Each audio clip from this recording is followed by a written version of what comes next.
Hey guys, Happy New Year and welcome to today's podcast. I'm really excited about today's guest, Kay De Simone. She's a licensed counseled social worker, and I'm really excited to talk about this topic, emotional trauma. It's a really fascinating topic for my own sake, and she is actually dubs herself as the mental health engineer. So I love when they guests can talk about themselves, and then we're going to talk all about emotional trauma, healing, and it's going to be a really fascinating conversation. So, Kay, welcome.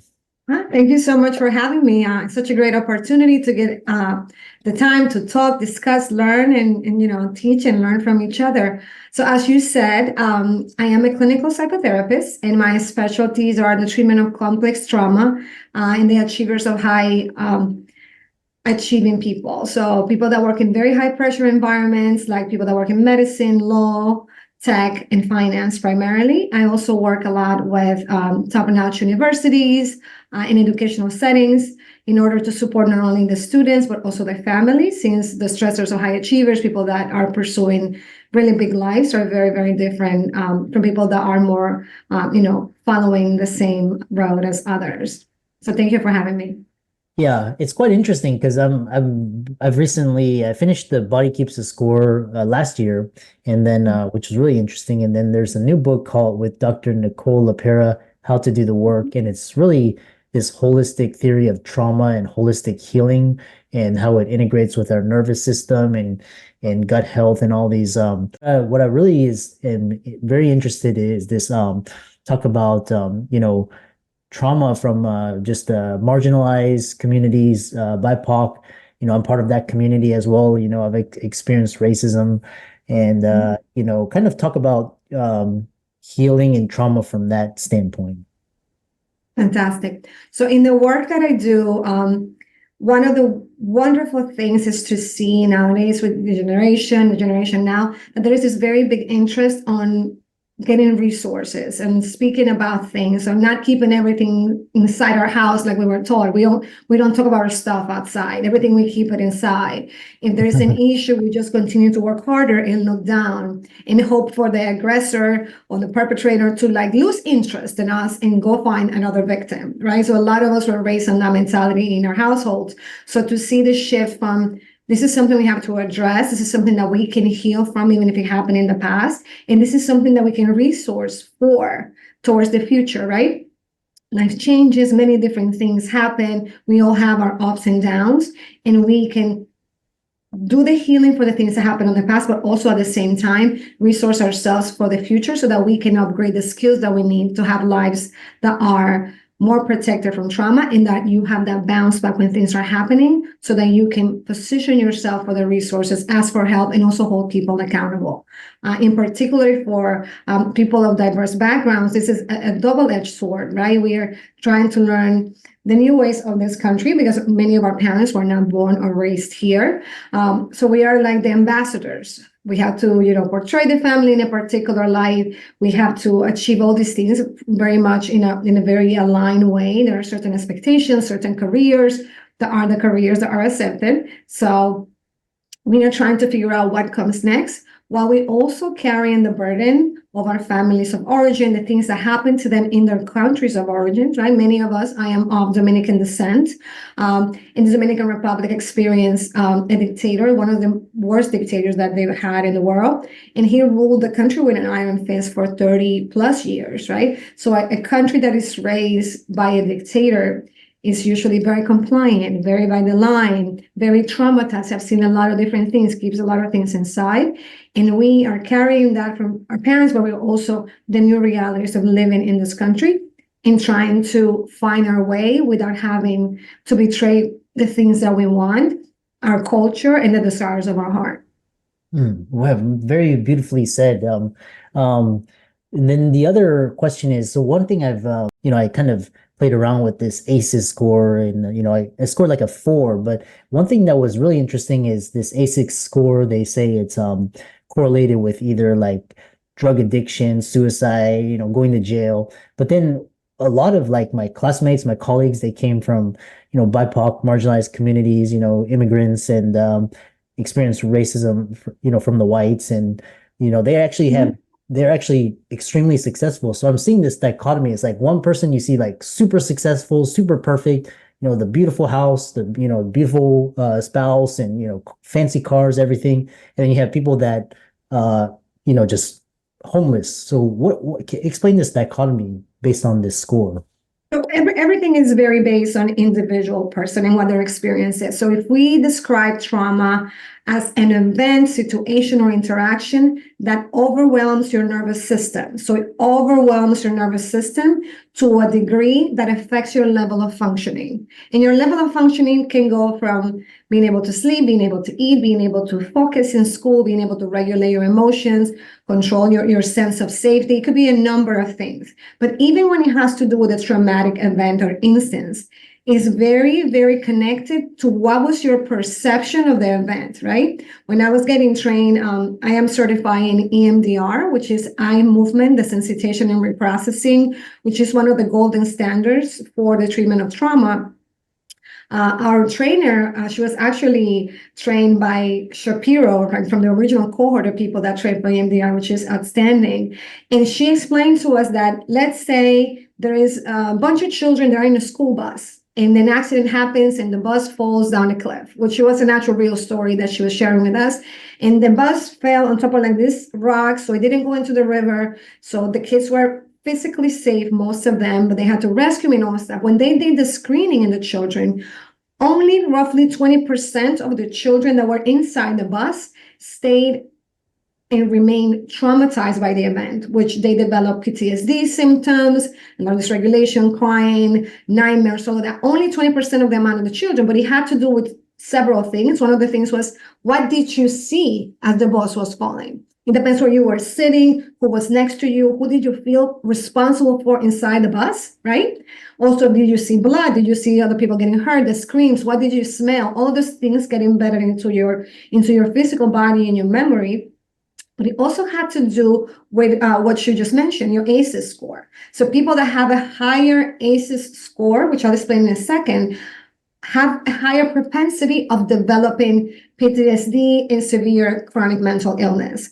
Almost like if you think about it like, you're a runner. I'm not a runner. I cannot run from here to my mailbox. But those of you that are athletic and like to run, let's say that you sprain your ankle, right? So you're running, and you sprain your ankle. So you do a little rehab, a little PT, and then you go back to running a few weeks later. After you have this injury, there's a possibility of you getting injured faster or at a higher rate than somebody that doesn't have that initial injury. So when we look at the ACEs score, which anybody can go and Google it, ACEs is ACES, and you can Google it and print it, and you can get kind of a view about how certain things that happened in your past could affect your nervous system, and your number in the ACEs score is very important when it has to do with not only developing resiliency against those things, but also in looking into challenging things from the perspective of something else has happened to me before, so I have to be more mindful. I have to potentially find support faster. I should work on those skills now and listen to podcasts, buy this book, listen to this audiobook, so I continue to strengthen myself towards the future. When it has to do with ACEs, it looks at things like physical violence, sexual violence, seeing other people around us that were in danger, like our mothers, if they were hit, if they were screamed, being put down, things that have to do with self-esteem. So it's a list.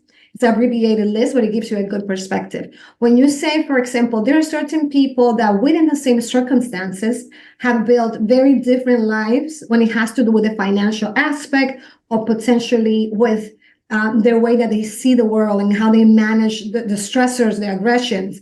We don't see microaggressions anymore. All the aggressions are done to us based on our sex, our color, our income. They're not microaggressions. They are aggressions. Our nervous systems reads them as aggression. It doesn't go like, oh, that's a microaggression.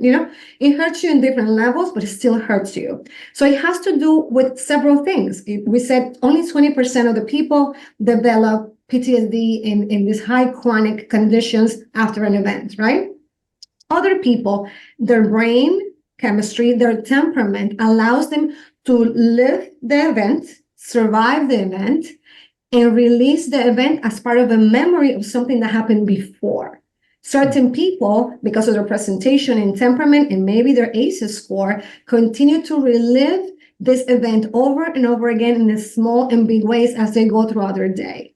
Many people have pursued in spite of all their odds. We always have that wonderful story about this person that pulled themselves by the bootstraps and lives the American dream. But it's like they're asking most of us to pull ourselves by the bootstraps without taking into consideration that most of us are wearing flip-flops or we're barefoot. There's no straps to pull, right? Mhm. And in spite of building really, really wonderful lives, many of the people that pursue these high-income careers have had to sacrifice their culture, their personality. They've had to mask themselves. They've had to perform. They have to leave 3/4 or more of their history and who they are Mm. in order to transition to the spaces. You can go to Brown, you can go to Dartmouth, you can work in any of the tech companies that I work with their employees, and your coworkers don't know you. You're ashamed of your narrative. You're ashamed of where you came from. Sometimes you have to handle things that most of the people with you don't have to handle. If you get a job, maybe there's an expectation by your family, then you have to move in with them because now you have to help pay rent, right? Mm. There's an expectation, oh, your uncle, back in wherever, in Jamaica, in China, wherever our families are. Oh, there was an accident and he broke his leg, and now you need to send $300 to help deal with that situation. So these are a lot of stories that go at the same time that we don't share with others. So we build these lives that we love and that we work so hard for, right? I always say that I already did the 3 most dangerous things that I could have done in my whole life. I did at the beginning. I was born brown, I was born female, and I was born poor. Mm. So all of the very dangerous things, I already did them. So my life has been built around striving towards success, because success, as we call it, creates safety, Mhm. creates protection. If you have success, oh, you have medical insurance. If you have success, now you have a salary, you pay for your rent, your kids can go to better schools. You live in the, white picket fence. Well, you have a better chance around the white picket fence of safeguarding your assets, your family, and having more peace. So many, and this happens also in siblings, right? Sometimes people have 2, 3, 5 kids, whatever kid, and there's one kid that comes out very academically gifted, Mhm. right? In this kid, same school, public school, overcrowded, dangerous, no tutoring, all of the things like ends up in Berkeley, boom, he went to Dartmouth. And then there was other 3 siblings. It's like, oh, your brother did it, your sister did it, why can't you do it? Because there is not an understanding of we are all individuals. We all have different levels of skills. And when I say I work with high achievers, I work also with high potential individuals. And the only difference between high achievers and high potential is that the high potential never got the help, never got the break, never found a teacher that became interested, never picked up the pamphlet from the YMCA about the teen council. In one connection, in one organization, in one person supporting you could have made all the difference. They haven't found what is the thing that they're good at. Maybe you're not really good at math, but maybe you could have been a fantastic therapist or a fantastic writer or a fantastic plumber.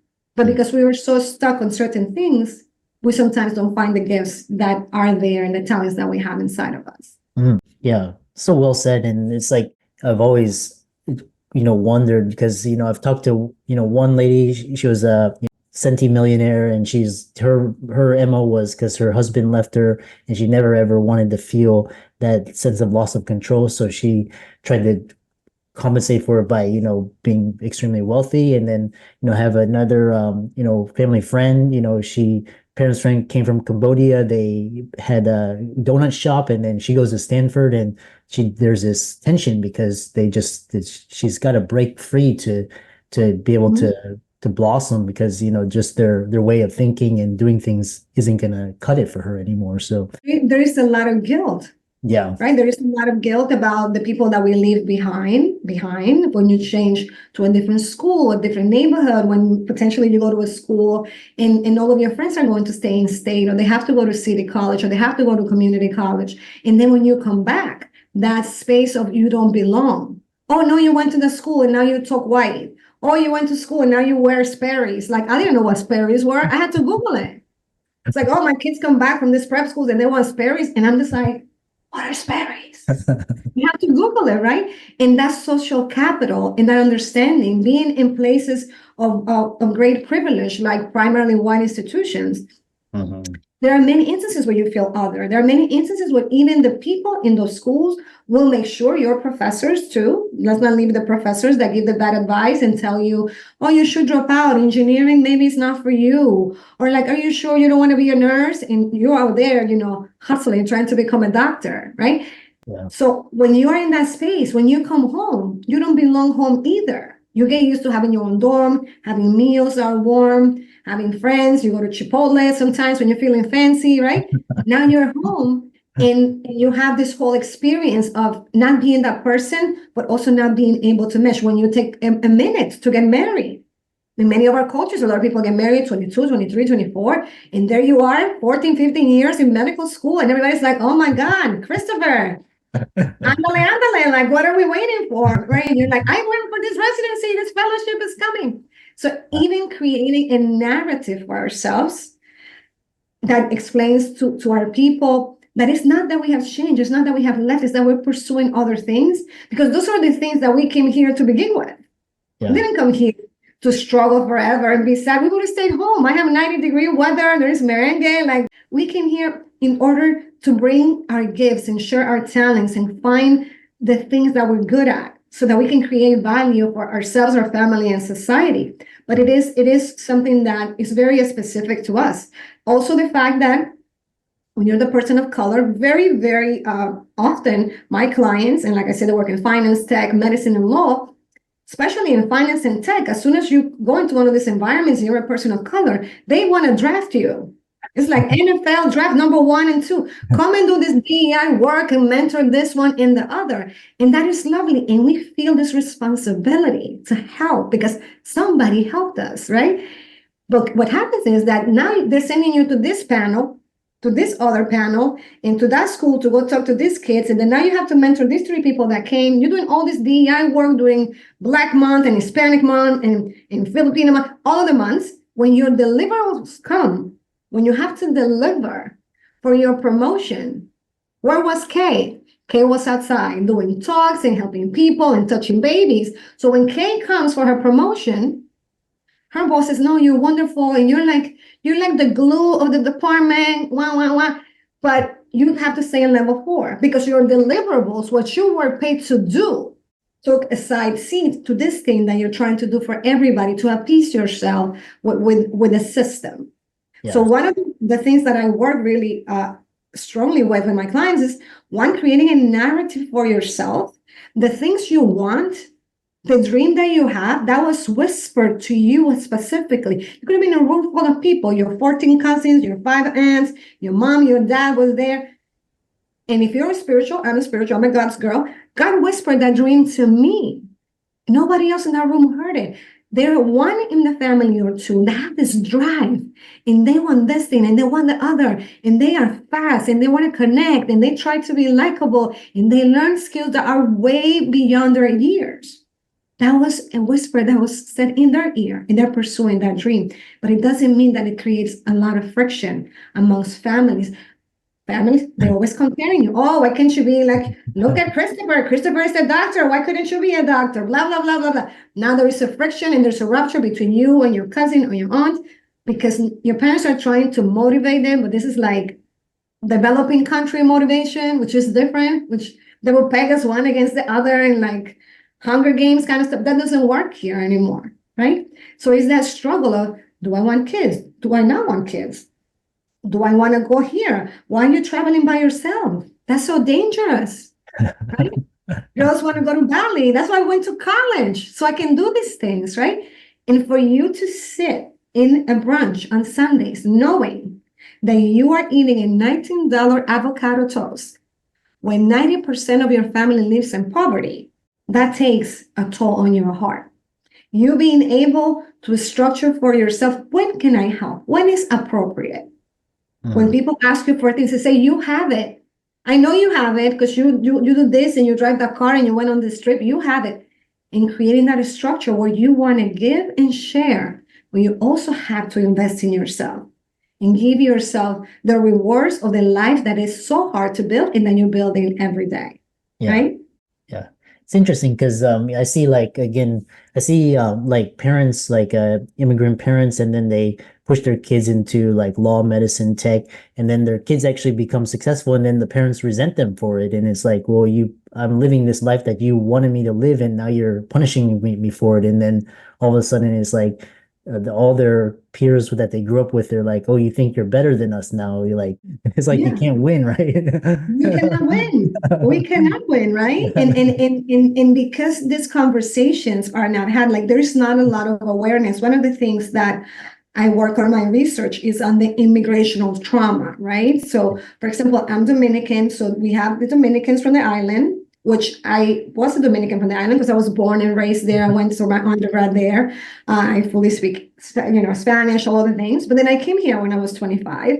And I've been living here for as much time as I lived there, even more, because I used to come in summer camp. That's how I learned how to speak English, with my accent that I still hold on to dearly after all these years. And I have a joke with people. It's like, oh, you have a problem with my, Spanish accent, like I still have it. I said, let's switch to Italian. Do you speak Italian? Oh, you don't? Oh, I'm sorry. So I guess you're going to have to listen to my accent in English, or we can switch to Spanish. I'm just here accommodating you. I'm doing here the Lord's work. Right? Yeah. So we're looking at it from that perspective, but it's like you're a Dominican or we call it Dominican York. So to the Dominican Republic, to the island, back in the day, there was no internet, just like regular TV. And Dominican York or New York was every Dominican. You could live in Ohio and you were a Dominican York. So it meant like you're a Dominican in the United States. You could have been in Spain. You're a Dominican York because you don't live here. So the Dominican York is like, okay, you're not fully an American because you're a Dominican York, but you're now not a Dominican either. So to live in that limbo, right? I'm 50 years old and people, and I go to conferences and I present and I have friends and all of these things. And they'll be like, yeah, with the show Cheers, when whoever did this and he was dating. I don't know anything about Cheers. I was not here when Cheers was popping. Yeah. There's half of the jokes that people say that I'm like, I don't know who that is, right? So even within the circle that is your circle, there are so many instances where you still feel like you're missing things. Yeah. And when we're doing that work and that healing, the most important thing that we can do for ourselves is to affirm ourselves in our narrative, right? We have a lot of concerns of like, oh, I'm going to this school or to this boarding school, this prep school, and I'm a financial aid kid, right? You have this big burden. Oh, you're here on scholarship. You don't have all the things. Like, you might be giving me this money, but I am giving you me. You are going to be part of the cornerstone of the legacy that I'm going to build. So it's an equal trade. I have things to teach you that you will never know other than my presence here. So it's like talking to the parents and the kids. I work with a lot of opportunity programs in the Northeast, primarily in New York. So that's a program that was created by the state where non-traditional students are accepted into these top colleges, but they are accepted and they have a ridiculously high success rate. They're accepted with a college with a full tuition, boarding, food, tutoring, life coaching, networking, mentors. I mean, the whole shebang. And their graduation rate is higher than the regular students that go in with potentially higher SATs and all of that. And when I have these conversations and these workshops with the parents, our immigrant parents don't know how to go into these spaces because they never did. They don't know what to wear. They don't know what to do. They always feel like they're on the side that they shouldn't ask, right? So then your kid gets into college and boom, they hit you with FERPA, blah, blah, blah, confidentiality thing that the school is not supposed to tell you anything. So parents automatically internalize that, like, the school doesn't want me there. There's not a place for me there. Meantime, the schools want you there, and there are ways to volunteer and to connect and to connect with families that are coming after you. And your presence is valuable, right? When you show up and these people know who you are, even if your child is 17, 18, 19, 20, the helicopter parents do it. Helicopter parents, the people that are paying for the kids to get in, they're all up in there. They're like all up in there. They like have a desk. So as parents, we have to find the space to bring value for our children and also show to the schools how they should accommodate to us, right? I went to, my girls have attended like different boarding schools and summer programs. I was delighted. They had so many Dominicans and Dominican Yorks and Hispanic people one year in Andover, which is a boarding school in Massachusetts, where they made plantains Let me tell you, the glee and squeals when you're in Andover, Massachusetts, and when you go to the kitchen in this incredible building that was built, God knows, in the 1800s, whatever, they have plantains, the sweet ones too. Oh my God, nobody could deal with me. I was like, picture, right? Yeah. And it's like giving ourselves the permission to be who we are. Yeah. And by that, allowing or making people have to learn how to behave, holding them accountable. We talk a lot about like, oh, we have to advocate.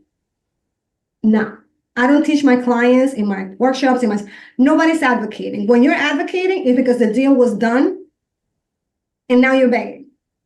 I don't believe in advocating. I believe in positioning from the beginning. Yeah. From the beginning, we position. From the beginning, we strategize, try to connect, make our needs known, make it easy for people to help us. Yeah. I don't like to advocate. I like to position. My clients, we're going to position ourselves now. So when promotion comes, you walk in with your Excel sheet of everything that you did, all your deliverables, and why and who is supporting this. Not advocating down the line. But it is something that we don't know how to do because nobody taught us. Our parents didn't know how to do that. They're surviving dictatorships, they're surviving natural disasters, immigration, racism, oppression. I mean, I don't have fingers in my hands, right? But what we can do for ourselves and our children are growing up is now coming to terms with the fact that the things that we need are skills that can be learned, right? We'll say, oh my God, Kay, I'm so weak and I don't have a backbone and I don't know how to stand up for myself. That's all internalized and it's negative. It's me, it's my fault. I am permanently damaged. But when I turn it around with a conversation, I say, do you think that you were built to be strong? And they're like, huh? Do you think that you were raised to be strong by your family, by your school, by your neighborhood? Do you think you were built to be strong, internally strong, emotionally regulated and centered? Do you think that you were provided with the communication skills to manage conflict? And if you didn't, that's okay. It's an acknowledgement, it's an awareness, and then we can decide, I don't have to go from 0 to 100. I don't have to be so quick and so fast and be like, I'm going to put you straight, and put you in your place. And now we're going to talk. But you can say, I have noticed that when I present in public, my hands sweat. I notice that it's uncomfortable. I notice that when people are socializing, I'm missing this skill or this thing, I don't know. And then you can give yourself the permission to say, this is a skill I'm going to upgrade. This is a skill I'm going to work on. Who knows? Who has it? Where do I learn it, right? And that is a more loving conversation with yourself about the things that are missing and the things that you want to improve in yourself. Wonderful conversation, and I would love to continue this and have you on in the future. How can people contact you and find out more about the work that you do? So I have my website, kaydesimone.com. And in that website, I'm going to be uploading a lot of different resources. I have the understanding that people will not be able to work with me directly, most of the people, because there are obstacles when it has to do with licensing and the level of need. What I want to do is create resources. That's one of the reasons why I am here on the podcast. And thank you so much for having me. It's because I want to provide our community with the skills to be able to find providers that are culturally competent and are going to do the work. Not everybody needs to be in therapy forever and all of that. You need to be with a provider that's teaching you skills, that is culturally competent. What did you do in therapy? Oh, I was venting. No, go vent with your friend for free. You can vent with your friend for free. When you're with a provider, there has to be skills. There has to be progress. There has to be a treatment plan. Your goals are important. Right? So in kaydesimone.com, I'm going to be providing with resources and videos and links to podcasts that are very helpful when you're trying to build a life of wealth, of joy, of safety, which is what we're trying to do. And it's going to have links also so that you can be better and be kinder to yourself so that your brain is not hijacked with cortisol, so you actually can think and make good decisions and speak to yourself the way that you speak to your good friends, with kindness, with growth mindset, and with seeing opportunity and finding connections. Yeah, awesome conversation. And thanks so much for coming onto the podcast. Thank you so much for having me, and you have a wonderful day. Thank you, everybody.